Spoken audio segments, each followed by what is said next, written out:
Navštívíme Bratislavu a výbornou akci Rendes 2014. Tieto vláky to sú úplne parádne, tie historické, to je úplne úžasné.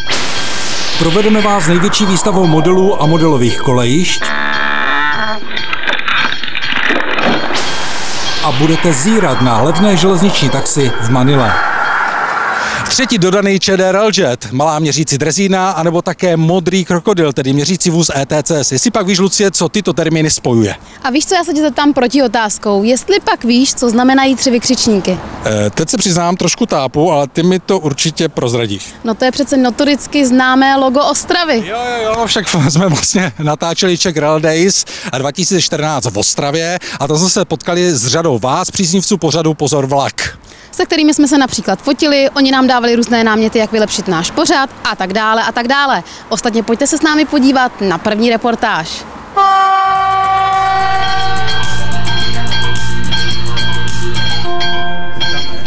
Na 3. To, kam dospěje česká železnice, záleží hodně i na ní a na tom, jak se dokáže sebevědomě postavit i za svoje zájmy. Železnice není mrtvá, naopak, že může přilákat nové cestující a že může přilákat nový náklad právě na koleje. Tak my se snažíme o to, aby česká železnice byla více bezpečnější a doufám, že k tomu spěje i česká železnice. Z mého pohledu to spíš o té prezentaci veřejnosti, aby pochopila, že železnice je dneska moderní, rychlá doprava a že i u nás je potřeba, abychom pro to něco dělali. Ostrava a červen. Tyto dva údaje mají příznivci železnice každý rok poctivě zaznamenány v kalendáři. V červnu se totiž v Ostravě rok co rok koná již legendární mezinárodní veletrh drážní techniky, výrobků a služeb pro potřeby železniční a městské kolejové dopravy Czech Rail Days. Letos po 15. Pojďme si společně projít areál výstaviště a zaměřme pozornost na to nejzajímavější, co tam bylo. A přiznejme si, že nejvíce poutali pozornost prezentovaná vozidla. Samozřejmě, že jednotkám ČD Railjet nemohlo nic konkurovat. Lidé prověřili pohodlnost jednotky, vyzkoušeli kvalitu občerstvení v restauračním voze, ale nejvíce je lákala možnost podívat se na stanoviště strojvedoucího. My jsme v tuto chvíli dodali 3 jednotky, další budou následovat zhruba v měsíčním taktu. Náš předpoklad je takový, že do konce listopadu by mělo být 7 jednotek připravených u Českých drah. Byla tu i jedna premiéra. Správa železniční dopravní cesty si zde od CZ Loko přebrala a pokřtila modernizovanou malou měřící drezínu MMD1. Kouzlo se podařilo. Tato měřící drezina byla vyrobena proto, aby vlastně měřila, budu mluvit velmi jednoduše, měřila rovnost kolejí. Ta drezina je schopná měřit koleje rychlostí 50 km za hodinu. Jen pro úplnost, drezína měří a za jízdy vyhodnocuje rozchod, převýšení, zborcení, směr a podélnou výšku koleje, a to vše s GPS souřadnicemi. Návštěvníci si mohli prohlédnout i další modernizovaná speciální drážní vozidla, která Správě železniční dopravní cesty pomáhají zajistit co nejplynulejší provoz na železnici. Já chci poděkovat za to, že tady česká firma předává český výrobek, kvalitní výrobek. Velkou pozornost poutal i tento exponát. Novinka v podobě měřícího vozu ETCS společnosti AŽD Praha s přívěsným vozem, který dostal přezdívku Modrý krokodýl pro jeho grafické zpracování, které si navrhli sami příznivci železnice. Unikátní měřící vůz vznikl modernizací původního motorového vozu 851 026 z roku 1968. Krom měření ETCS můžeme měřit i intenzitu GSMR signálu, máme tam diagnostiku liniového vlakového zabezpečovače a v neposlední řadě teď v létě dojde i k osazení mobilní části radiobloku, který je využíván a bude využíván jako zařízení pro využití na regionálních vedlejších tratí. Také MV1, tedy měřící vůz Výzkumného ústavu železničního, byl návštěvníky hodně obletován. Jde o produkt vagónky Tatra Studenka z roku 1970. Protože se původní skříň elektrické jednotky řady 560 při pevnostních zkouškách zdeformovala, V roce 1973 byla přestavěna na měřící vůz, který před 2 lety prošel zásadní rekonstrukcí. Slouží ke zkouškám osobních vozů, jejich elektrické výzbroje a k brzdovým zkouškám osobních a nákladních vozů. Podle posledních informací se na letošním ročníku Czech Rail Days prezentovalo celkem 182 firem. Na jejichž produkty se přišlo podívat 6222 návštěvníků. A jak ti hodnotí ostravský železniční svátek? Suprový, jako je tady Railjet, jako jsem z toho nadšený, jsem tady poprvé. Myslím, že je to moc hezky udělané, je to dobře uspořádaný a je tady to jako dost. Líbí se mi určitě Railjet, protože málo kdy přece se můžu dostat dovnitř, prohlídnout, líbí se mi tyhle ty různé frézy, je opravdu úžasný, jako se dívat na ty motory a všechno a určitě i měřící vůz a ŽD. A co se ti tady nejvíc úplně líbí? Tady byly vláčky. Vláčky, vy? Jo. A jaký vláčky? Takové ty modré.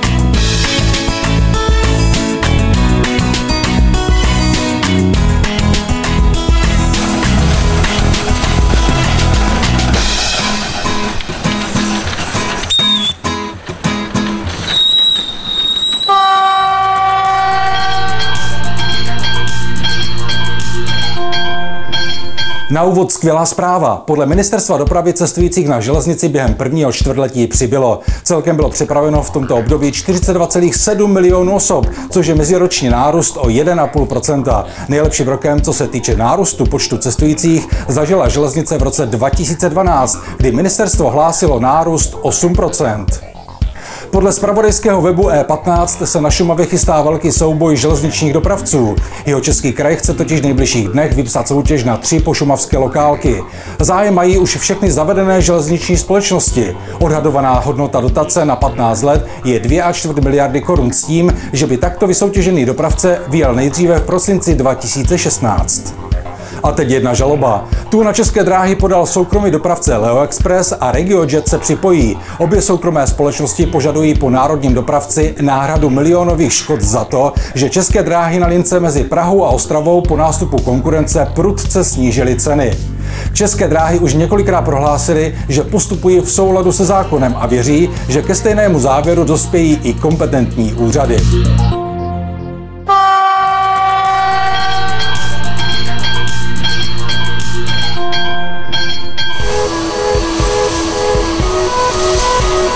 No ja to tu páči, ako vlaky to od malička môžem.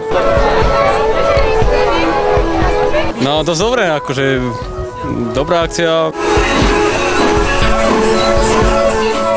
Vítejte v Bratislavě ve starém lokomotivním depu, kde se právě odehrává 16. celoslovenský sraz historických železničních vozidel pod názvem Rendes 2014. Přátelé, byla to úžasná akce, pořádaná lidmi se srdcem na pravém místě a těch exponátů 7 provozu schopných parních lokomotiv, 9 motorových lokomotiv a 5 motorových vozů plus lahůdky z České republiky, Rakouska a Maďarska. V podstate všetky tieto vozidlá, ktoré sú tu vystavené, sú ukážkou zručnosti a umu dobrovoľníkov z jednotlivých občianskych združení, ktoré pôsobia po celom Slovensku a ktorým sú tieto vozidlá zverené do starostlivosti, takže máme možnosť vidieť, čo ľudia dokážu, keď majú chuť do práce. Za každým z týmto rušňov, ktorý vidíte, napríklad za mnou stojí parný rušen 556, sú tisícky a tisícky odpracovaných hodín, ktorí dobrovoľne odpracujú nadšenci z jednotlivých klubov a starajú sa o tieto lokomotívy. Musíme zdůraznit, že Ivan Kožehuba moc dobře ví, o čem hovoří. To on byl totiž moderátorem celého srazu a tudíž o všech přítomných lokomotivách a vozech viděl ze všech organizátorů nejvíce, což uplatnil u nejsledovanější části akce, tedy defilé historických železničních vozidel na točně. My se zaměříme pouze na ty parní. Tento parný rušeň predstavuje vrchol konštrukcie parných lokomotív v bývalom Československu. Bolo vyrobených 15 kusov. Jeho najväčšia rýchlosť je 120 km za hodinu. Zachovali sa 2 prevádzky schopné rušne. Rušeň s označením 106 je držiteľ československého rýchlostného párneho rekordu, kedy v roku 1964 dosiahol rýchlosť 164 km za hodinu.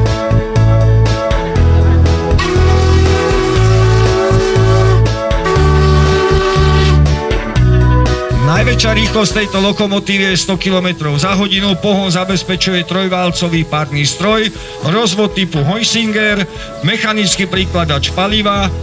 Zaujímavé na tejto lokomotíve je, že ako jedna z mála lokomotív svojou výškou takmer 4,5 metra dosahuje hraničnú výšku prechodového prierezu. Za povšimnutie stojí párny stroj. Jedná sa o tzv. Združený typ. Všimnite si, že priemer jedného párneho stroja je väčší ako druhý. Tu para, aby bola ekonomicky využitá, vstupuje najprv do toho vysokotlakého válca s menším priemerom, kde vykoná svoju prácu a následne na druhej strane rušňa vo válci väčšieho priemeru sa ešte zužitkuje výkon, ktorý je v pare. Najväčšia rýchlosť tohoto rušňa je 60 km za hodinu. Bude sa vám predvádzať rušeň, ktorý bol vyrobený v najväčšom počte kusov na celom svete. Prezývku má aj Nemka, Hitlerka, všetky možné prezývky. Pre pohon nie je použité vykurovanie uhlím, ale vykuruje sa tu vykurovacím olejom.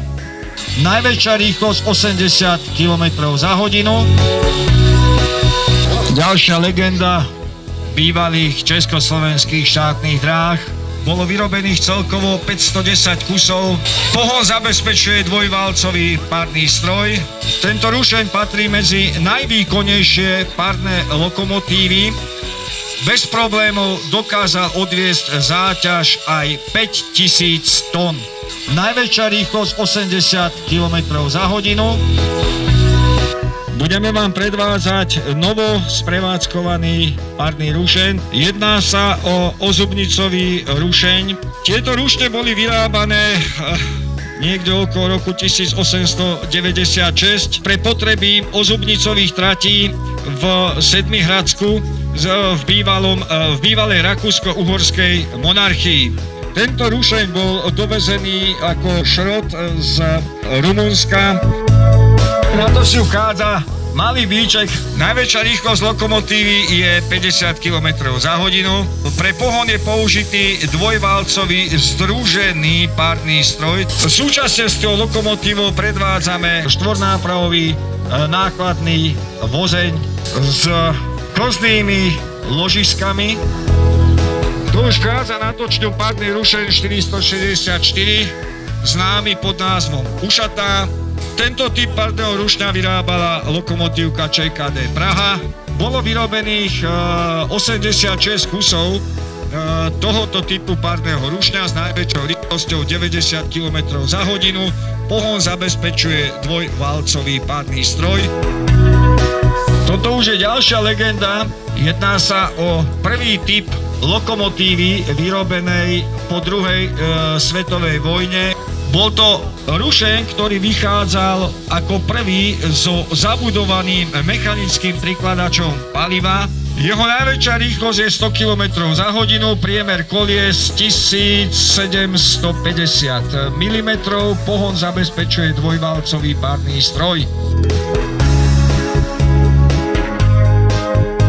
Tak jak se vám líbila přehlídka provozu schopných párních lokomotiv? Samozřejmě, že jsme ji pro potřeby pořadu podstatně zkrátili. Návštěvníci, ti se ale kochali více než hodinu. A co se jim nejvíce líbilo? Tak skoro asi ta mazutka, ta 555, alebo aj ten Albatros, ten bol tiež dobrý. Tak mne sa veľmi páči Albatros, tak to je taká najlepšia pre mňa mašinka. No tieto vláky, to sú úplne parádne, tie historické, to je úplne úžasné. Najviac sa mi tu páčilo, že tu presúvali tie vlaky, ukazovali vlaky, to sa mi hrozne páčilo.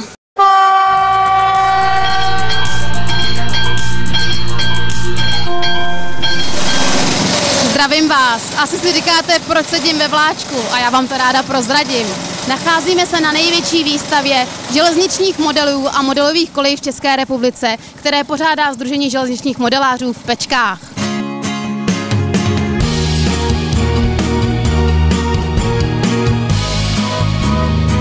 Nacházíte se na výstavě, která má podtext největší výstava železničních modelů a modelových kolejí v České republice Pečky. Návštěvníci mají možnost zhlédnout železniční modely, modelová kolejiště všech měřítek. Od těch skutečně nejmenších, jako je měřítko T, což je rozchod kolejí 3,2 mm, až po zahradní železnici o rozchodu 300 mm. Samozřejmostí jsou i velké vlaky, které jezdí po daleké vlečce, po případě po okolních tratích. Lokomotiva T435 003, které se přezdívá Hektor, dnes vozí děti do nejbližší zastávky Pečecké Logálky do zastávky Radim a zpět, jelikož další část tratě je stále ještě po loňské povodni nesjízdná. Na naší výstavě zajímavostí aerit najdeme velké množství. Ať se jedná o funkční modely, které jsou vybaveny autentickým zvukem,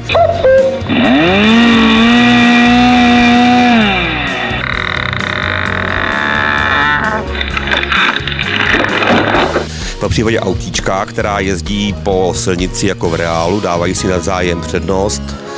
Najdete tady i věci železniční historie, relikvie, jako je figurína výpravčího, jako jsou nejrůznější předměty ze zabezpečovacího zařízení a tak podobně. Ahoj, povíš nám, co se ti tady nejvíc líbí? Mašinky. A co ještě? A ještě auto, jak tady jezdí. Lesy, mašinky a ty koleje. Tak paní učitelko, co se vám tady nejvíce líbí? Mně se líbí úplně všechno. My sem chodíme často a pravidelně, takže se nám to moc líbí. Takže pravidelně každý rok? Ano.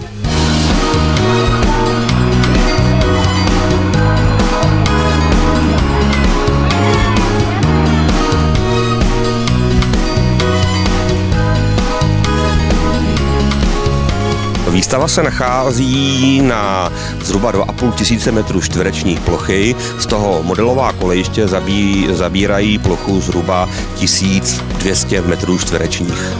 Najdete tady vystavatelů zhruba 60, který jsou od nejrůznějších koutů České republiky. Udělal jsem zahradní železnici v malém modelu, aby to taky bylo vidět, protože zahradu sem těžko přivezu, no tak, že vyrábím stavby, všecko možný, na to mosty, tunely, no a tak, aby to taky viděla veřejnost.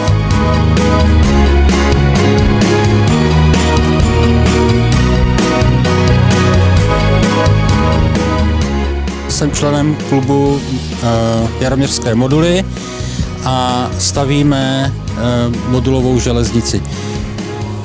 Modulová železnice spočívá v tom, že každý z nás vlastní nějakou část, která se nazývá modul. Ty moduly mají normované přesné čela, přes které se vlastně dají ty moduly pospojovat, tak jako je to třeba vidět tady, kdy vlastně to rozhraní pasuje přesně na sebe a tím nám vlastně pasují k sobě i ty koleje. A to, co tady máme dneska my tady, tak v podstatě je od 3 majitelů.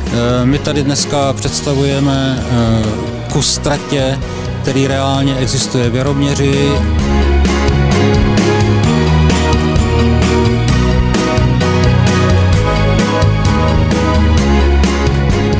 A mohu se zeptat, co je to za rozpracované kolejiště? Tak jedná se o kolejiště známětem švýcarských Alp. Je to vlastně zatím rozestavěné. Zatím se zapojila poslední dobou elektrika, první testovací jízdy tady máme a je to vlastně unikát u nás v republice, protože nevím zatím o nikom, kdo by dělal tu specialitu, která vlastně u nás v republice zatím ještě není zastoupena. Kromě této výstavy, tak naše občanské sdružení pořádá i tzv. Malé měsíční výstavy, kde návštěvníci mají možnost shlédnout převážně naše klubová kolejiště.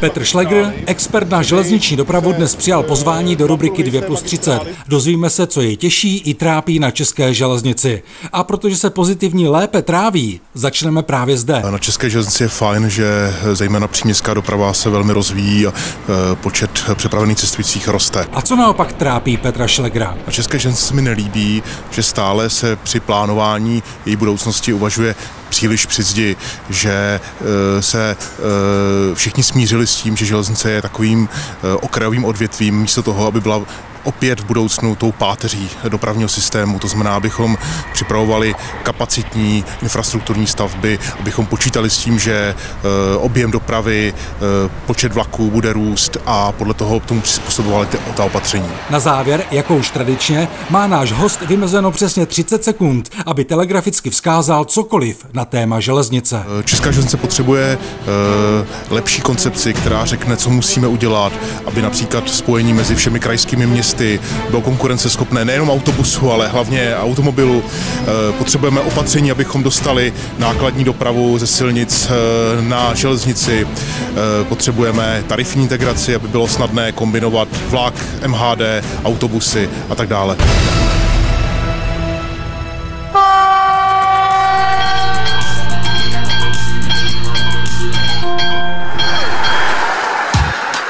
Dnes vás zarážce zavedeme do Manily, hlavního města Filipín, kde místní začali provozovat unikátní a současně velmi levné železniční taxi. Stačí trochu dřeva anebo kovových trubek, někde sehnat ložiska a taxík je hotový. Pak už jen stačí počkat na zákazníky a za pomoci jedné lidské síly je přemístit z bodu A do bodu B. A když náhodou jede vlak, není nic lehčího než z taxíku vyskákat, zvednout ho na ramena, počkat až vlak projede a zase pokračovat v cestě. Jakkoliv to může vypadat nebezpečně, tento levný taxík je mezi místními velmi oblíbený a tudíž hojně využívaný.